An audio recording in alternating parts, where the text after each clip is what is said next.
Y sacar fotitos. Claro, sí. ¿Y se puede sacar fotos? Sí, Ya, sí. pueden sacar fotos, pero las grabaciones no. ¿Quieres pasar? Adelante. Las teóricas, las puertas siempre están abiertas. Bueno, entonces, solo hay síntomas cuando hay fractura patella, ¿de acuerdo?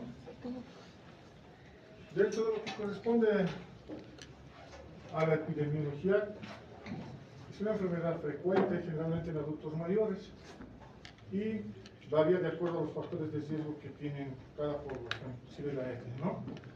Es el principal causante para fracturas, más en adultos mayores, principalmente en cadera. Para el 2050, 6.25 millones de personas pueden tener este tipo de enfermedad. Entonces, recordando un poquito la parte ósea, tenemos el hueso cortical y el hueso trabecular o esponjoso, ¿no? ¿De acuerdo? El cortical o compacto va a recubrir todo lo que es la parte externa de los huesos, principalmente los largos, y el trabecular que vamos a encontrar por dentro de la cortical, ¿no? Que corresponde principalmente a la parte axial.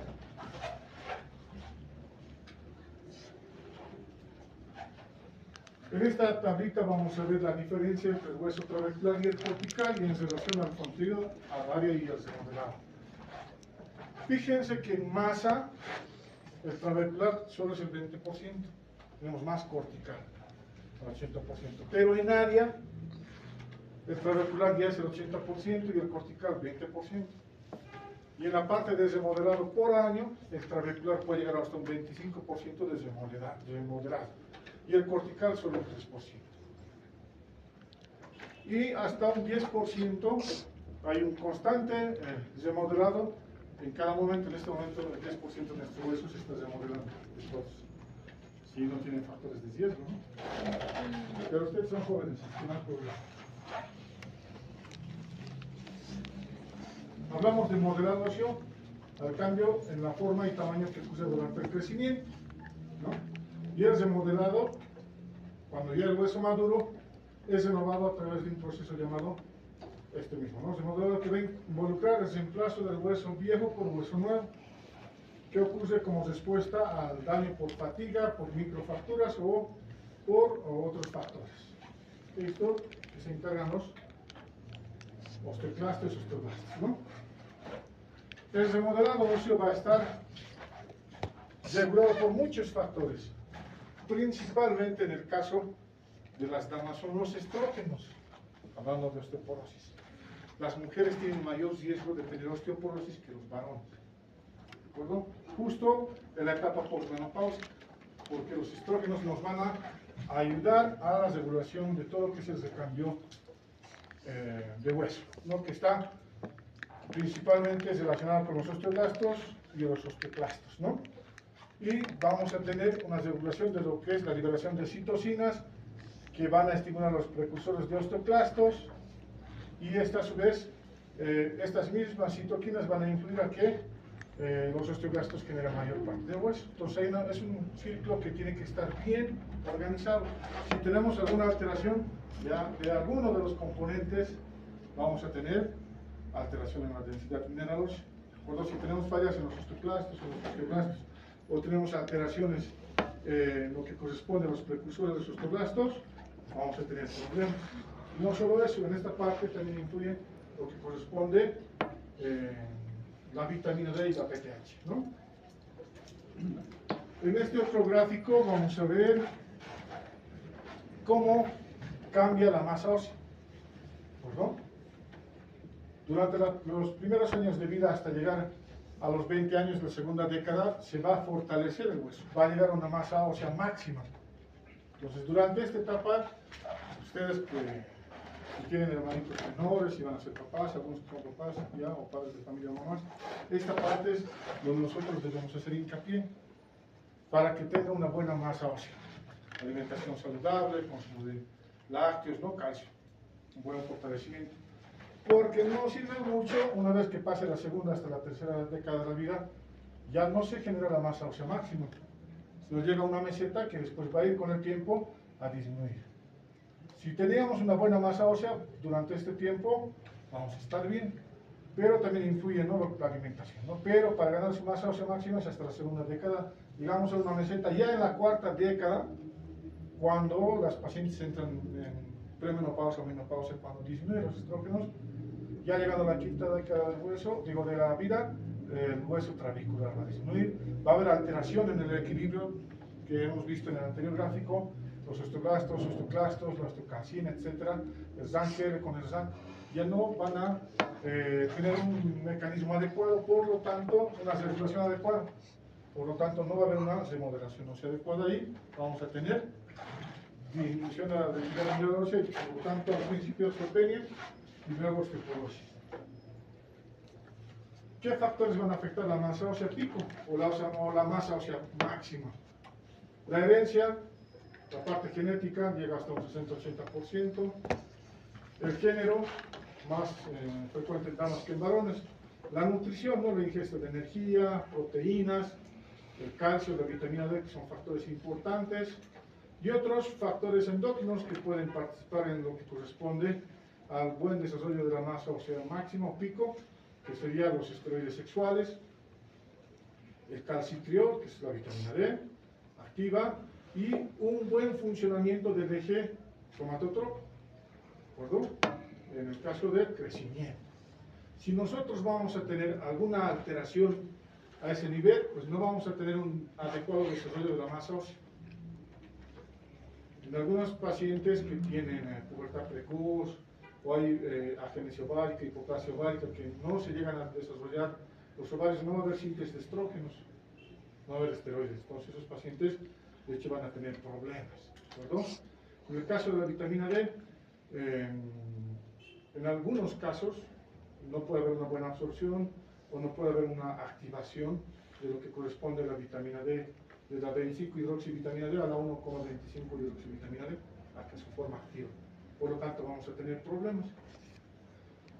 Y en aquellos pacientes que tienen alteraciones de la hormona del crecimiento, aquellos que, pues no, los que tienen talla baja, ¿no?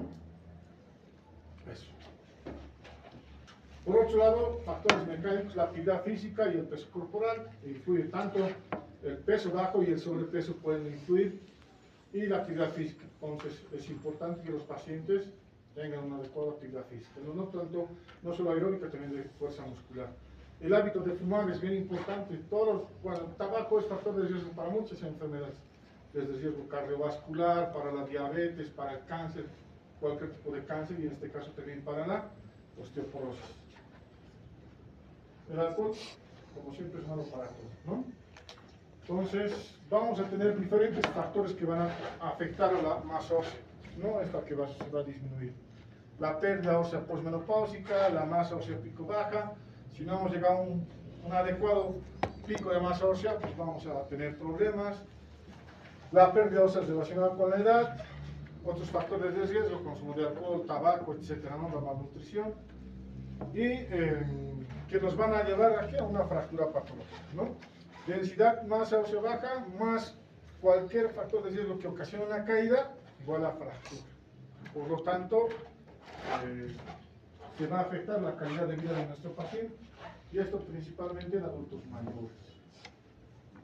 Bueno, los factores de riesgo que ya hemos visto en la anterior diapositiva, ya hemos hablado del género, las mujeres, la etnicidad caucásica, que es otro factor de riesgo importante, la edad avanzada, antecedentes personales de fracturas. Eso ya nos habla de que puede haber alteración de la densidad mineral ósea.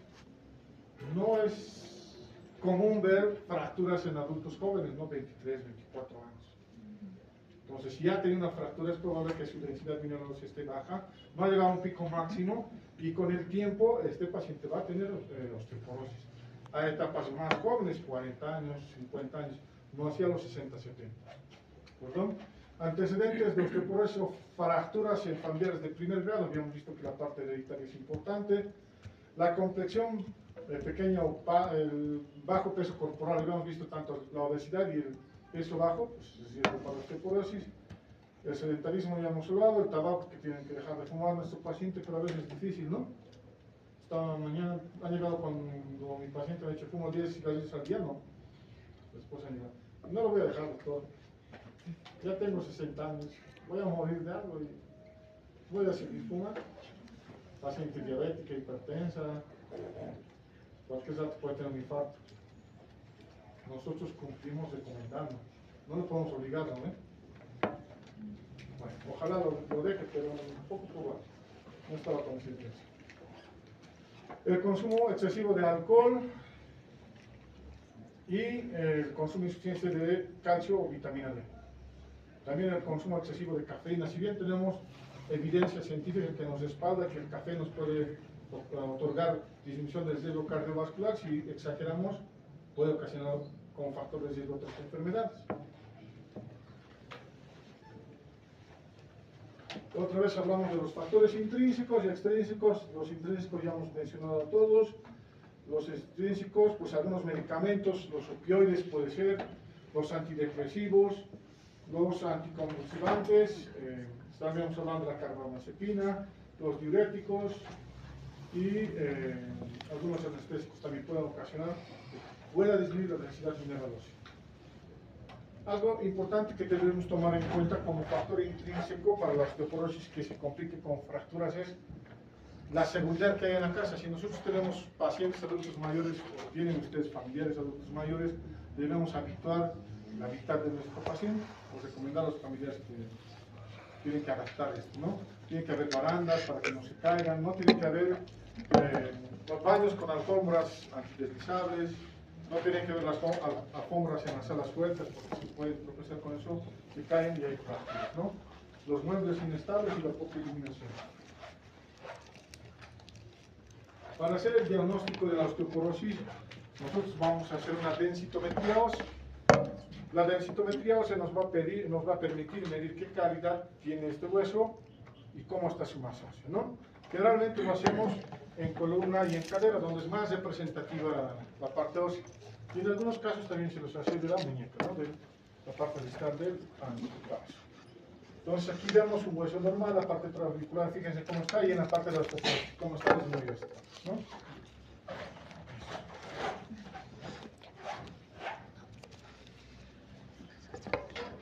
Muy denso de causas de osteoporosis secundaria, tenemos varias, es una lista grande. Aquí no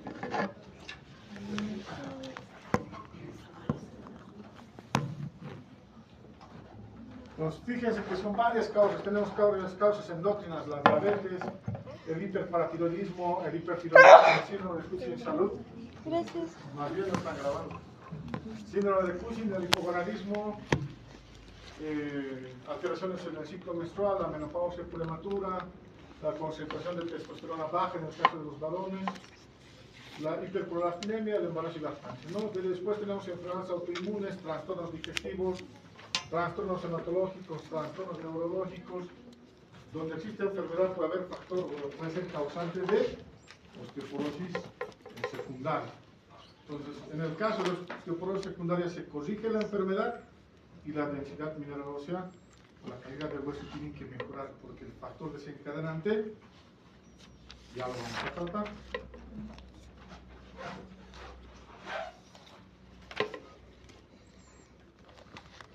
Para el diagnóstico, pues hemos visto que es la densitometría ósea y vamos a ver las categorías. Normal, cuando vamos a tener un desvío estándar de la media de adulto joven, ¿no? Hacemos diagnóstico de osteoporosis cuando está a menos 2.5 y osteoporosis grave cuando es la densidad mineral ósea menos de 2.5, pero con presencia de una fractura patológica, ¿verdad? Y hablamos de masa ósea baja o osteopenia que se llamaba antiguamente cuando el valor está entre 1 y menos 2.5. Para que se entienda un poquito mejor, vamos a ver esto.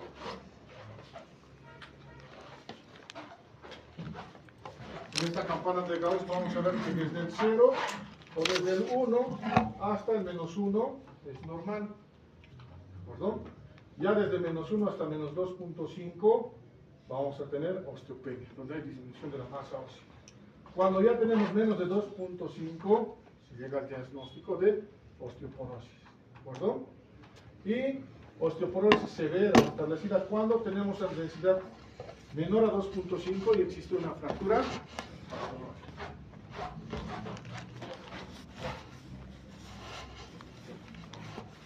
Para evaluar a nuestro paciente, este es un índice que nos ayuda, que se llama el índice de Frax, que es una herramienta gratuita. Ustedes entran a Google, ponen índice de Frax y les va a salir un cálculo. Pues este índice de Frax toma todos los factores de riesgo que hemos mencionado previamente: la edad, el género, si es para mujer, el peso, la estatura, si hay fracturas previas, si hay padres con fracturas de cadera-pierna, si es fumador activo, si usa glucocorticoides. Solamente es una calculadora de todos los factores de riesgo que habíamos mencionado y lo simplifica.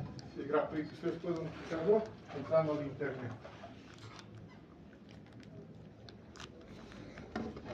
El tratamiento para la osteoporosis.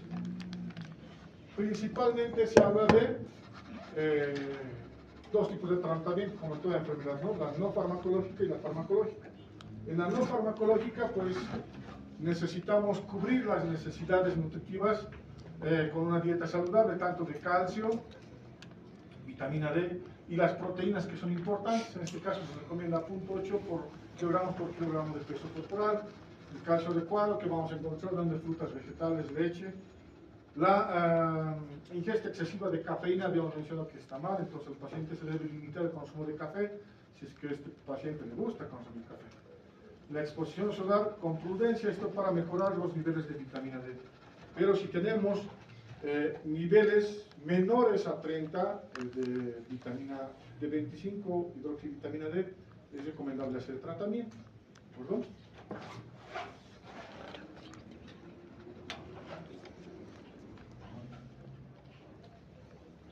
Entonces, en este programa vamos a ver la parte de suplementación. Se recomienda 1200 miligramos día de calcio en la dieta. Podemos utilizar carbonato de calcio o citrato de calcio como suplemento de vitamina D3, especialmente en los pacientes mayores a 65 años que tengan deficiencia. El polecalciferol, que es la vitamina D activa en pacientes mayores años cuando tienen deficiencia de 25 hidroxivitamina D.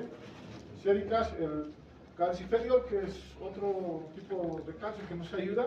Sin embargo, no es de uso frecuente porque no es fácil adquirir. En cuanto a esto, si nosotros tenemos deficiencia de vitamina D, podemos hacer esquema de tratamiento. Hay dos tipos. Se tiene que hacer una dosis de ataque y luego de mantenimiento. Podemos utilizar vitamina D3 de 50.000 unidades cada semana por 2 meses. Y luego, de acuerdo a nuestro paciente, se da vitamina D de 2.000 hasta 10.000 unidades cada día, si es que no ha mejorado muy bien después de la dosis de impregnación o ataque que ha tenido nuestro paciente después de la dosis de vitamina D, ¿no? La nutrición es importante, balanceada con alimentos saludables. Se recomienda que antes de comer con comidas rápidas, ¿no? Frituras, etc., para incluso bajar de peso. Los hábitos: prohibir el alcohol, dejar de fumar, no consumir café, y el ejercicio, que es importante, ¿no? Además de lo que habíamos mencionado, disminuir los riesgos de fractura y modificar la habitación o la casa donde vive el paciente. Cuando ya tenemos el diagnóstico de osteoporosis como tal, pues, ¿qué vamos a hacer? Vamos a evaluar si hay riesgo de fractura o no, si hay bajo riesgo, alto riesgo o muy alto riesgo de fractura. ¿De acuerdo? Generalmente nosotros utilizamos bifosfonatos porque son accesibles en la consulta. Existen la seguridad a corto plazo, que son todos seguros, y también en el SUS, pero es accesible, no es muy caro. De los que con más frecuencia ustedes van a utilizar va a ser el alendronat, que se da una dosis de 70 miligramos semanal. ¿De acuerdo? Ahora, si nuestro paciente no tolera la vía oral y es polimedicado, recuerden que los pacientes mayores de 65 años tienen presión alta, tienen diabetes, tienen dislipidemia, tienen síndrome vertiginoso, están tomando losartán cada 12 horas, hidroclorotiazida, están tomando atorvastatina, están tomando nimodipina, están tomando un montón de medicamentos, a veces hasta con 10 medicamentos llegan a la consulta. se puede hacer tratamiento por vía parenteral usando el ácido solendrónico, que la dosis es una vez al año. 4 o 5 miligramos vía endovenosa una vez al año. ¿De acuerdo? Tomar en cuenta lo siguiente, no podemos hacer más de 5 años el tratamiento con los bifosfonatos. E incluso algunos autores dicen el ácido solendrónico solo por 4 años. ¿De acuerdo? Eso. Ahora, otra opción de tratamiento, cuando el paciente no tolera los bifosfonatos o ya ha cumplido los 4 o 5 años de tratamiento, se hace una ventana terapéutica. Se debe hacer una nueva densitometría ósea y evaluar si es que todavía está con osteoporosis severa o tiene fractura o tiene gran riesgo de fractura, muy alto el riesgo de la fractura. Debemos continuar con otros fármacos como el denosumab. Bueno, el denosumab igual no es por vía oral, es por vía subcutánea, se utiliza cada 6 meses, 2 veces al año. El detalle es el costo. Antes no teníamos en Bolivia, pero ya este año ha llegado y el costo está entre 3.000 a 4.000 bolivianos. Entonces, los que pueden, no es una buena opción de tratamiento. En relación al ácido solendrónico, está costando desde 800 hasta 1.500, depende de la marca. Una vez al año, 2 veces al año. Con más frecuencia utilizamos el alendronato porque está súper económico. ¿De acuerdo? Ahora, en pacientes que tienen muy altos riesgos de fractura, existen otros 2 fármacos como el romosumab y la teriparatida, que no los tenemos en Bolivia. ¿De acuerdo? Solo un paciente tengo que estar utilizando teriparatida por otras patologías más que tiene, pero lo traemos. Él se hace traer, sus familiares viven en Chile y los demás. Entonces, son opciones que tenemos cuando no podamos utilizar los bifosfonatos o el denosumab, ¿de acuerdo? Están presentes. Eso es lo que lo sé, pero no lo podemos utilizar con frecuencia porque no hay en nuestro medio y cuesta muy caro, ¿de acuerdo? Por otro lado, no solamente existen esos fármacos, tenemos otros. Fíjense en esta tablita que los primeros van a ser los bifosfonatos, también tenemos el raloxifeno. En casos de pacientes que en su laboratorio encontremos estrógenos muy bajos, los estrógenos son útiles para hacer tratamiento de la osteoporosis, en el caso de las damas principalmente, ¿de acuerdo? Después la calcitolina, que es otra opción, que no la tenemos en Bolivia, ya hemos hablado de la teriparatida, de los SUBAP, eso son realidades. Pero con más frecuencia vamos a encontrar los bifosfonatos. Algo bien importante que debemos recordar, las fracturas reducen no solo la calidad de vida, sino, bueno, no solo la cantidad, o sea, el tiempo de vida, sino la calidad de vida. Si ustedes se topan con un paciente que tiene una fractura de cadera general entre los adultos mayores, si estos no tienen un poder adquisitivo bueno, pues su pronóstico no es tan bueno. Llegan a fallecer en los 6 meses a 1 año después de una fractura de cadera. Que no se puedan costear una prótesis de cadera, ¿no? Ustedes que ya han ido por varios hospitales, los traumatólogos están operando a pacientes de 90 años, ¿no? Con fractura de cadera, están poniendo prótesis de cadera. No digo que está mal porque mejora la calidad de vida. Si bien el paciente no va a volver a caminar, pero pues no va a tener esas molestias. Pero aquellos que no tienen acceso a eso, su pronóstico no está bueno. Y pues entran en estados de depresión. Es muy lamentable ver este tipo de pacientes que no pueden acceder a ciertos tipos de tratamiento. Llegan a fallecer, pierden peso, tienen úlceras por presión, que van incrementando grado 1, grado 3, grado 4, complicado. Y también pasa lo mismo en estos pacientes cuando sus familiares no se hacen cargo de ellos, los abandonan, ¿no? Y pues vamos a tener muchos de esos pacientes en las casas de retiro, ¿no? Del adulto mayor, llamados asilos. Bueno, hasta aquí. ¿Alguien tiene alguna otra pregunta? En una paciente de 60 años con osteopenia, ¿es adecuado dar un tratamiento prolongado con suplementos de calcio? Recuerden bien, no se debe hacer tratamiento en osteopenia con tratamiento para osteoporosis. Escuchen bien esto, ¿de acuerdo? El tratamiento en la osteoporosis no es curativo, no va a curar la enfermedad. El tratamiento con los bifosfonatos, o con los otros fármacos que hemos mencionado, van a mejorar la calidad del hueso por un tiempo y así van a evitar fracturas. No es que con el tratamiento vamos a curar la enfermedad. Entonces, por eso no se recomienda hacer tratamiento en osteopenia con los fármacos para la osteoporosis. Se debe evaluar a tu paciente con todos los factores de riesgo, no todo lo que nos mencionamos, si fumas, si consume alcohol, el peso, si ya tiene fracturas previas, etc. Cuando tengamos una osteopenia severa, sí, riesgo-beneficio, no en todos los pacientes. No te voy a decir, nunca vas a dar tratamiento, tienes que evaluar a tu paciente individual y en algunos casos sí se requiere. Ahora, cuando tú estás viendo a un paciente con osteopenia, tienes que buscar la causa. ¿De acuerdo? ¿Por qué este paciente está con densidad mineral ósea baja? Buscas antecedentes. Por eso es bien importante que ustedes hagan bien su historia clínica cuando vean un paciente. De cualquier enfermedad que tenga, si no hacen una buena historia clínica, no van a poder hacer un buen diagnóstico y su tratamiento. En el caso de lo que nos habla la doctora, preguntan antecedentes. ¿A qué edad ha sido, desde qué edad ha sido su menarca?